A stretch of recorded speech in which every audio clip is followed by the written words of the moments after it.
We all want to know how to love ourselves. We all want to discover the steps to practicing self-love. Do you believe that you lack self-love? Maybe you struggle to find love. Maybe you think that other people don't see your value. Maybe you don't see your value. A lack of self-love could be affecting many, many aspects of your life. I know it affected many aspects of mine until I fixed it. So please keep watching as I teach you very simple strategies to absolutely love yourself so that others can love you and be loved by you.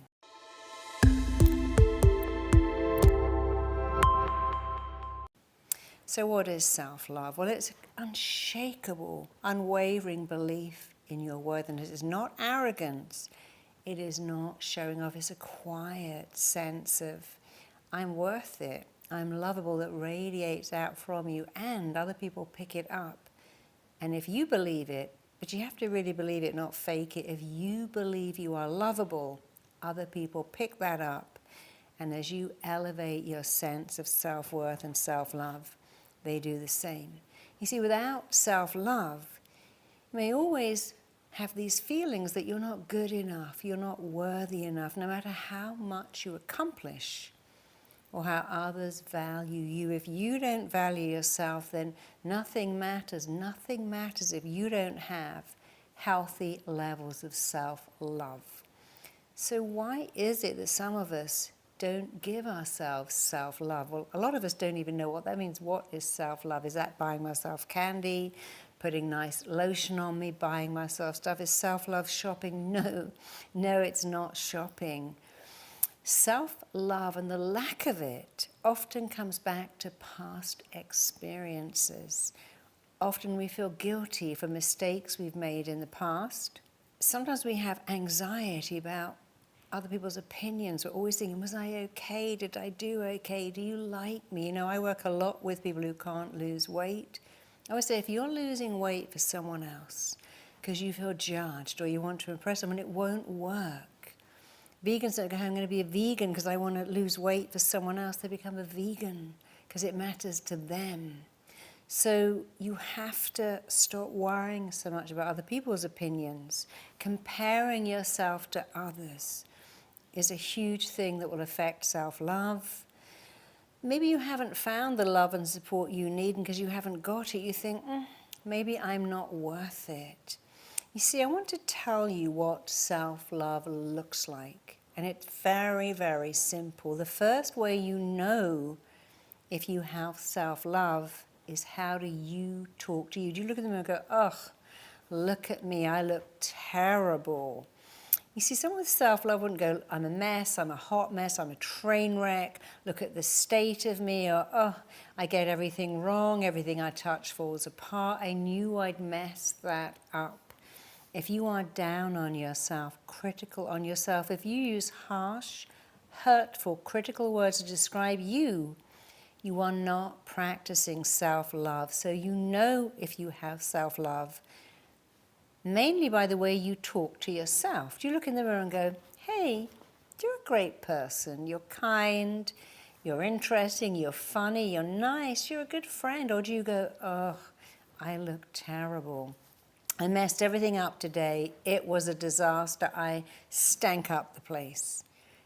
That's not self-love. Stop criticizing yourself. Do you know the #1 cause of depression? Harsh, hurtful, critical words that you use about yourself on a daily basis. Stop it. Stop it. The second way you'll know if you practice self-love is, how do you treat yourself? Do you drink enough water? Do you eat good food? Do you get enough sleep? Or do you lie on the sofa eating tubs of Pringles, watching Netflix, staying up all night? Because that isn't self-love. Self-love is respecting yourself. And, you know, I need to drink better water, I need to eat better food. Someone said to me, I never buy salad, it's expensive, but the burger and fries are cheap. That's not self-love, that's self-abuse. So how do you hydrate yourself? How do you eat? How do you sleep? These things are very, very important. Do you take time to meditate? Do yoga? Do you say to people, hey, you know, thanks for asking me out, but this weekend I just need to chill. to take some time to recharge like a battery. So no, do you turn down things, or do you do everything? I'll babysit your kids, I'll lend you my car, I'll lend you money I don't have. That's not self-love, it's self-abuse. And thirdly, how do you allow people to talk to you? Are they mean? Are they unkind? Are they critical? Do you take it? Because you have to say, you know what, I'm really sorry, but I don't allow people to speak to me like that. You need to learn some simple words. That doesn't feel comfortable to me. That doesn't work for me. That doesn't suit me. I have a different need to that. And finally, how often do you apologize? Do you say things like, oh, I'm so sorry I'm late. I'm so sorry I'm difficult. I'm so sorry that I'm such a pain. I'm sorry that I hurt you. I'm sorry. Because self-love means you switch that to, thank you so much for waiting for me. Thank you so much for helping me with that task. I couldn't quite understand how that worked. Thank you. Thanks for understanding I'm having a bit of a time, and thanks for supporting me. So people who have self-love say thank you more than sorry. They never go, oh, what have I done wrong? They go, oh, you seem unhappy. Can I help you out here? Is there something going on? They don't go, what have I done? Why are you upset? What have I done now? They say, you seem out of sorts. You want to talk about it, or shall I just give you some time to yourself? So, stop trying to make other people love you. Fall in love with yourself. It's a lifelong romance. It never ends. No waxing is required. Nothing has to be snipped off or injected in. Don't try to make people love you. You love you. When you fall in love with yourself, it's never disappointing. When you can love yourself, it's easy for other people to love you. You know, confidence is sexy. High self-esteem is compelling. It's like that song, Miss Independence. That's why I love her. People find confidence, independence. I've got my own life and it's great and I'd love to share it with you. That's more attractive than, can you love me? Can you come into my life? Can you fill up a gap? Can you meet my unmet needs? Do not let other people control your love for yourself. Don't let them tell you you're arrogant when you put yourself first. And here's another one. Imagine how someone who loves you sees you. How do your children see you? How do your grandparents? If you were looking at you through their eyes, what would you see? And someone who loves you, what would they say about you? If your kids say, my mum is so kind, my mum always makes me, my mum is always on time to get me. If someone said, my granddaughter or my kid, they're so kind, they're so sweet, they're so patient, they go out of their way to help out. Think about what other people would say about you. In fact, make a list out of every compliment you've ever had and use that to raise your sense of self-worth. You can powerfully raise your sense of self-worth by seeing yourself through different eyes and using all the praise you've ever had. And please, please, please don't try to be perfect. There's no such thing. Trying to be perfect is entering a race that has no finishing line ever. As you enter that race, it moves and it moves and it moves. And I can tell you without skipping a beat, in all my years of being a therapist, my clients are the unhappiest and the loneliest are the ones who try to be perfect. It doesn't exist. I'm flawed. You're flawed. The best we can ever be is flawed people having a beautiful, flawed relationship together. People who try to be perfect are usually alone. You've probably heard that expression, hurt people, but damaged people have the power to damage people. Damaged people don't often care. They've suffered, and sometimes, not always, they kind of want you to suffer with them. So if someone is really, really damaged, don't think, oh, I'm going to turn up and fix you.